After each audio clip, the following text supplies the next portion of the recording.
দর্শক, আপনারা দেখতে পাচ্ছেন যে পশ্চিমবঙ্গের মাদ্রাসাগুলোতে গান বাধ্যতামূলক করার ঘোষণা দেওয়ায় এই মুহূর্তে থালাপতি বিজয় সহ সকলে মিলে শুভেন্দু অধিকারীকে গণধোলাই দিচ্ছে এবং জুতা পেটা করছে।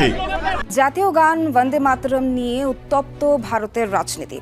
এর জেরে সুপারস্টার বিজয় থালাপতির হামলার ঘটনায় আহত হয়েছেন পশ্চিমবঙ্গের রাজনীতিবিদ শুভেন্দু অধিকারী। অন্তত 5 জনের অবস্থা আশঙ্কাজনক।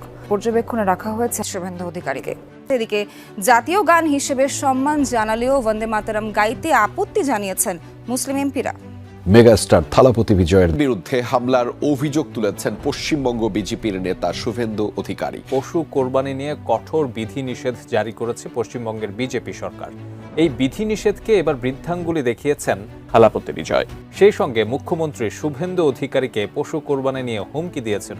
ধর্মীয় মতপার্থক্যের কারণে ব্রিটিশ বিরোধী আন্দোলনের সময় থেকেই বন্দে মাতরম স্লোগান নিয়ে আপত্তি জানিয়ে আসছিলেন ভারতীয় উপমহাদেশের মুসলমানরা।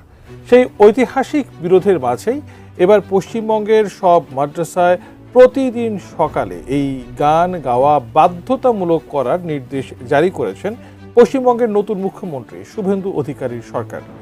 আর এই সিদ্ধান্তকে ঘিরে নতুন করে উত্তেজনা তৈরি হয়েছে রাজ্যের মুসলমানদের মধ্যে। आप जब वंदे मातरम पढ़ते हैं ये हमारे लिए शिर्क है। ভারতের পশ্চিমবঙ্গে ক্ষমতায় আসার পর থেকে একের পর এক বিতর্কিত সিদ্ধান্তের কারণে সমালোচনার মুখে পড়েছে বিজেপি সরকার। এবার সেই বিতর্ক আরও তীব্র হলো রাজ্যের মাদ্রাসাগুলোতে বন্দে মাতরম গান বাধ্যতামূলক করার সিদ্ধান্তকে ঘিরে। পশ্চিমবঙ্গের উগ্রবাদী হিন্দুত্ববাদী বিজেপি নেতা শুভেন্দু অধিকারী সেখানের মাদ্রাসাগুলোতে বন্দে মাতরম গান বাধ্যতামূলক করার ঘোষণা দিয়েছে। এখন যদি বাংলাদেশের হিন্দু সহ সমস্ত ধর্মীয় উপাসনালয়গুলোতে কোরআন শিক্ষাকে বাধ্যতামূলক করা হয়, তাহলে সর্বপ্রথম এই উগ্রবাদী শুভেন্দুদেরই চুলকানি শুরু হয়ে যাবে। অথচ এরা নিজেদের দেশের মুসলমান সহ সংখ্যালঘুদের উপর নির্যাতন করার পাশাপাশি আবার বাংলাদেশের সংখ্যালঘুদের উপর নির্যাতনের বিভিন্ন সময় অভিযোগ তুলে, যেখানে বাংলাদেশের হিন্দু সহ সমস্ত সংখ্যালঘু সম্প্রদায়ের মানুষ খুব শান্তিপূর্ণভাবে বসবাস করার পাশাপাশি তাদের ধর্মীয় রীতিনীতি খুব সুষ্ঠুভাবে সকলে পালন করতে পারে। তবে এবার পশ্চিমবঙ্গে বিভিন্ন রকমের বিতর্কিত ঘোষণা দেওয়ার পাশাপাশি মাদ্রাসায় বন্দে মাতরম গান চালু করার হুমকি দেওয়ায় এবার এই শুভেন্দু অধিকারীকে প্রকাশ্যে ধোলাই দিয়ে জুতা পেটা করেছে অভিনেতা থালাপতি বিজয়। দর্শক, এ বিষয়ের কিছু অংশ ভিডিওর শুরুতে শিরোনামে আপনারা দেখেছেন, বিস্তারিত দেখবেন পুরো ভিডিও জুড়ে। এই বিষয়গুলো দেখার পূর্বে আপনাদের একটা অনুরোধ করব, যারা আমাদের চ্যানেলে নতুন আসছেন চ্যানেলটি সাবস্ক্রাইব করে অল ক্লিক করে বেল আইকনটি চালু করে দিবেন। দর্শক, চলুন আমরা দেখব যে এবার পশ্চিমবঙ্গে বিভিন্ন বিতর্কিত ঘোষণার পাশাপাশি মাদ্রাসায় গান চালুর ঘোষণা দেওয়ায় এবার এই শুভেন্দু অধিকারীকে প্রকাশ্যে গণধোলাই দিয়ে এরপর জুতা পেটা করেছে অভিনেতা থালাপতি বিজয় এবং সাধারণ জনগণ।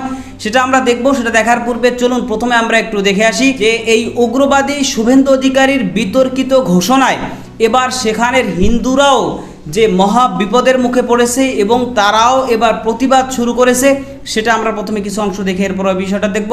ধৈর্য ধরে একটা লাইক দিয়ে ভিডিওটি শেষ পর্যন্ত দেখতে থাকুন এবং আপনার মতামত কমেন্টে লিখতে থাকুন। গোমাতা আমাদের প্রাণের চাইতে প্রিয়। খালি তোমাদের মাতাকে গেলে তোমরা ঘরে নিয়ে পুজো করো না, কি নাই মদ করলে মদ হয়ে গরু কিনতে হবে, মদ খেয়ে ওদের কুরবানিটা ওদের করতে দাও, আমরা বাঁচি। পশ্চিমবঙ্গ এমন এক নজিরবিহীন অবিশ্বাস্য ঘটনার সাক্ষী হচ্ছে, যা এর আগে কখনো ঘটেনি। রাজনীতির পাশা খেলা বুঝি একে বলে প্রকৃতির চরম উনো রিভার্স। যে বাংলায় এতদিন ধরে 1 লক্ষ গো রক্ষার নামে হুঙ্কার দিয়েছে, সেই পশ্চিমবঙ্গেই পাশা আজ উল্টে গেছে সম্পূর্ণ। মুসলিম সমাজ অবতীর্ণ গোরক্ষকের ভূমিকায়, আর কট্টর হিন্দু খামারি ও ব্যবসায়ীরা এখন হন্যে হয়ে প্রার্থনা করছেন যে কোনো উপায়ে যেন মুসলিমরা গরু কেনেন এবং কোরবানি দেন। একেবারে ঠিক শুনেছেন, সোশ্যাল মিডিয়ায় চোখ রাখলেই মাথা ঘুরে যাওয়ার মতো দৃশ্য চোখে পড়ছে। যে যুবকদের এতদিন অন্য ভূমিকায় দেখা যেত, আজ তারাই রাস্তায় দাঁড়িয়ে গবাদি পশু ট্রাক থামাচ্ছেন। তবে মারমুখী হয়ে না, অত্যন্ত শান্ত আর তীক্ষ্ণ গলায় হিন্দু বিক্রেতাদের জেরা করছেন কেন নিজের মাকে এভাবে বেঁধে নিয়ে যাচ্ছেন তারা।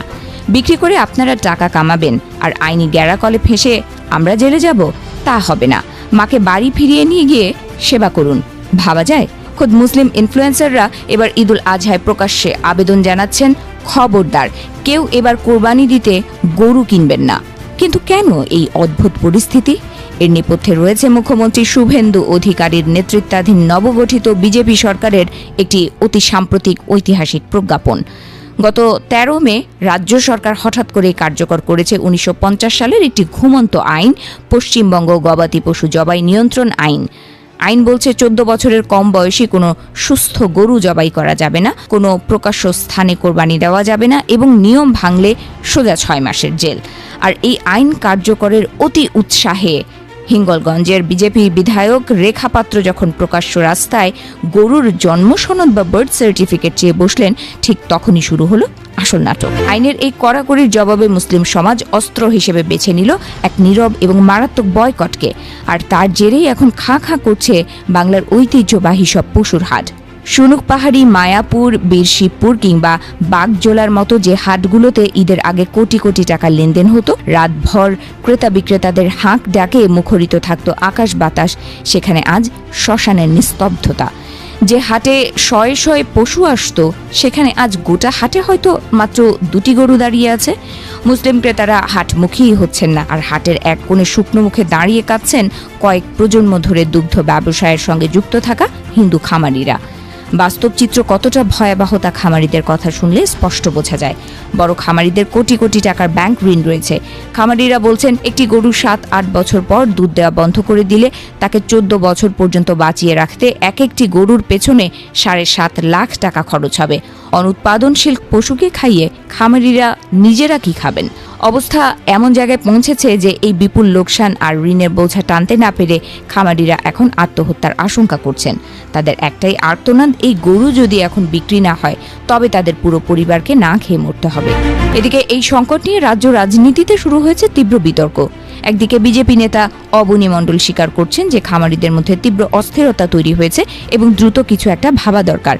অন্যদিকে আইএসএফ বিধায়ক নওশাদ সিদ্দিকী এবং সিপিআইএম বিধায়ক মুস্তাফিজুর রহমান রানা মুখ্যমন্ত্রীকে চিঠি লিখে ধর্মীয় ছাড়ের আবেদন জানিয়েছেন। কিন্তু চমকপ্রদ বিষয় হলো, খোদ মুসলিম নেটিজেনরাই এখন নওশাদ সিদ্দিকের এই মধ্যস্থতা সমালোচনা করে বলছেন, চিঠি দেওয়ার দরকার নেই, এটা চলতে দিন, আমরা আর গরু খাবো না, এবার ওদের বুঝতে দিন গ্রামীণ অর্থনীতি কিভাবে চলে। আইনি লড়াইও কিন্তু থেমে নেই। কলকাতা হাইকোর্টে ইতোমধ্যেই এই আইনকে চ্যালেঞ্জ করে 5টি জনস্বার্থ মামলা দায়ের করা হয়েছে। সিপিআইএম-এর লিবারেশন মলয় তিওয়ারি এবং খামারিদের পক্ষে আইনজীবী শামীম আহমেদ আদালতে সাফ জানিয়েছেন, পর্যাপ্ত পশু চিকিৎসা পরিকাঠামো বা কসাইখানার সুবিধা ছাড়াই সরকার একটি সেকেলে আইনকে রাজনৈতিক অস্ত্র হিসেবে ব্যবহার করছে। এর ফলে শুধু মাংস ব্যবসায়ী নয়, পশু খাদ্য সরবরাহকারী, চামড়া শিল্প, পরিবহন শ্রমিক থেকে শুরু করে গ্রামীণ অর্থনীতির প্রতিটি স্তরে কোটি কোটি মানুষের রুটি রুজিতে টান পড়েছে। ডিজিটাল দুনিয়াতেও এই গরু সংকট নিয়ে তোলপাড় চলছে। মাত্র একদিনে ইউটিউব এবং ফেসবুকে এই সংক্রান্ত প্রতিবেদন প্রায় 40 লাখ মানুষ দেখেছেন। বিশ্লেষকেরা সতর্ক করছেন, রাজ্যের মোট জনসংখ্যার প্রায় 27% মুসলিম। যদি সত্যি গরুর মাংস খাওয়া বন্ধ বা কমিয়ে দেয়, তবে বিকল্প হিসেবে মুরগি, খাসি এবং মাছের দাম মধ্যবিত্তের নাগালের বাইরে চলে যাবে। ফলে শুভেন্দু সরকারের এই চাল শেষ পর্যন্ত বুমেরাং হয়ে গ্রামীণ অর্থনীতিকে পুরোপুরি দেউলিয়া করে দেয় কিনা সেটাই এখন দেখার। বাবা, আমি বলতেই পারছি না, আমার গরুগুলো বিক্রি করো, আমার ছেলেটা যাতে বেঁচে থাকে সেই চেষ্টা করো। গরু যদি বিক্রি না হয় আমার ছেলে মরে যাবে। ওজা বলে সরকার তো আমার হাতে কুরবানি না হয়। গরু বিক্রি হয়েছিল, তারা আবার টাকা রিটার্ন চাইছে। ভারতের পশ্চিমবঙ্গে ক্ষমতায় আসার পর থেকে একের পর এক বিতর্কিত সিদ্ধান্তের কারণে সমালোচনার মুখে পড়েছে বিজেপি সরকার। এবার সেই বিতর্ক আরও তীব্র হলো রাজ্যের মাদ্রাসাগুলোতে বন্দে মাতরম গান বাধ্যতামূলক করার সিদ্ধান্তকে ঘিরে। মুখ্যমন্ত্রী শুভেন্দু অধিকারীর নেতৃত্বাধীন নতুন সরকার প্রশাসনিক আদেশ জারি করে জানিয়েছে, রাজ্যের সব স্বীকৃত মাদ্রাসায় প্রতিদিন ক্লাস শুরুর আগে শিক্ষার্থীদের বন্দে মাতরম গাইতে হবে। এর আগে মাত্র 1 সপ্তাহ আগে পশ্চিমবঙ্গের সব প্রাথমিক ও মাধ্যমিক বিদ্যালয়ে একই নিয়ম চালু করা হয়েছিল। এবার সেই নির্দেশনা মাদ্রাসাগুলোতেও কার্যকর করায় রাজ্য জুড়ে শুরু হয়েছে রাজনৈতিক বিতর্ক ও ক্ষোভ। সংখ্যালঘু বিষয়ক ও মাদ্রাসা শিক্ষা দপ্তরের আওতাধীন মাদ্রাসা অধিদপ্তর থেকে জারি করা আদেশে বলা হয়েছে, সরকারি সহায়তাপ্রাপ্ত, স্বীকৃত এবং বেসরকারি সব ধরনের মাদ্রাসাতেই এই নিয়ম অবিলম্বে কার্যকর হবে। প্রতিদিন সকালের সমাবেশ বা প্রার্থনার সময় শিক্ষার্থীদের বাধ্যতামূলকভাবে গানটি গাইতে হবে। বিষয়টি নিয়ে সামাজিক যোগাযোগ মাধ্যমে চলছে তুমুল আলোচনা। সমালোচকদের অভিযোগ, বিজেপি সরকার পরিকল্পিতভাবেই মুসলিম শিক্ষা প্রতিষ্ঠানগুলোতে সাংস্কৃতিক ও রাজনৈতিক চাপ সৃষ্টি করছে। অনেকেই এটিকে সংখ্যালঘুদের ওপর মতাদর্শ চাপিয়ে দেওয়ার চেষ্টা হিসেবে দেখছেন।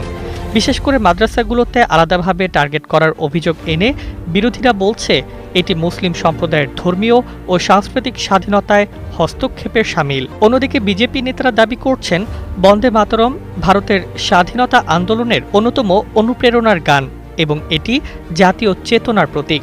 তাদের মতে শিক্ষা প্রতিষ্ঠানে এই গান গাওয়া দেশপ্রেম ও সাংবিধানিক মূল্যবোধের অংশ। সম্প্রতি ভারতের কেন্দ্রীয় সরকার বন্দে মাতরমকে জাতীয় সঙ্গীত জনগণমন এর সমমর্যাদা দেওয়ার পর থেকেই বিভিন্ন রাজ্যে বিষয়টি নতুন করে আলোচনায় আসে। এদিকে পশ্চিমবঙ্গের পাশাপাশি ভারতের আরও কয়েকটি রাজ্যেও বন্দে মাতরম ঘিরে রাজনৈতিক উত্তেজনা তৈরি হয়েছে। তামিলনাড়ু ও কেরালাতেও সরকারি অনুষ্ঠানগুলোতে গানটি বাজানো নিয়ে তীব্র সমালোচনা দেখা গেছে।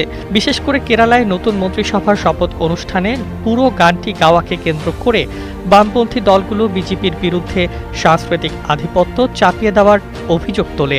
বিশ্লেষকদের মতে পশ্চিমবঙ্গে মাদ্রাসায় বন্দে মাতরম বাধ্যতামূলক করার সিদ্ধান্ত আগামী দিনে রাজ্যের রাজনীতিতে নতুন মেরুকরণ তৈরি করতে পারে, কারণ এই সিদ্ধান্তকে ঘিরে ইতোমধ্যেই সংখ্যালঘু সম্প্রদায়ের মধ্যে উদ্বেগ বাড়ছে, আর বিজেপি এটিকে জাতীয়তাবাদের ইস্যু হিসেবে সামনে আনছে। ফলে ক্ষমতায় আসার পর শুভেন্দুর যত মুসলিম নিপীড়ন, এমন অভিযোগ এখন রাজ্যের রাজনৈতিক অঙ্গনে আরও জোরালোভাবে উচ্চারিত হচ্ছে। পশ্চিমবঙ্গের ক্ষমতার মসনদে বসার পর এই শুভেন্দু অধিকারী সে একের পর এক বিতর্কিত ঘোষণা দিয়েছে এবং সেখানে সংখ্যালঘু মুসলমানদের উপর বিভিন্নভাবে নির্যাতন সে শুরু করেছে। কখনো মুসলমানদের ঘর বাড়ি উচ্ছেদ করে দিয়ে তাদের উপর অমানবিক নির্যাতন করার পাশাপাশি আবার কখনো মসজিদে আজান নামাজ নিষিদ্ধ করে, আবার কখনো গরু কোরবানি নিষিদ্ধ করে, আবার কখনো গরু ক্রয় বিক্রয় নিষিদ্ধ করে, আবার কখনো সেখানের মসজিদগুলোকে মন্দিরে রূপান্তরিত করার পাশাপাশি এবার সেখানের মাদ্রাসাগুলোতেও গান বাধ্যতামূলক করার সে ঘোষণা দিয়েছে। তো কত বড় উগ্রবাদী, সন্ত্রাসী এবং কত বড় ইসলাম বিদ্বেষী, ধর্ম বিদ্বেষী হলে এরকম কাজ করতে পারে। অথচ এই উগ্রবাদী সন্ত্রাসী এই শুভেন্দু অধিকারী সে বিভিন্ন সময় বাংলাদেশে হিন্দু সহ বিভিন্ন সংখ্যালঘুদের উপর নির্যাতনের অভিযোগ তোলে। আর সন্ত্রাসীর বাচ্চা, বাংলাদেশে কোথায় সংখ্যালঘুদের উপর নির্যাতন হয়? বাংলাদেশে সব ধর্মের মানুষ শান্তিপূর্ণভাবে সহাবস্থানে বসবাস করে।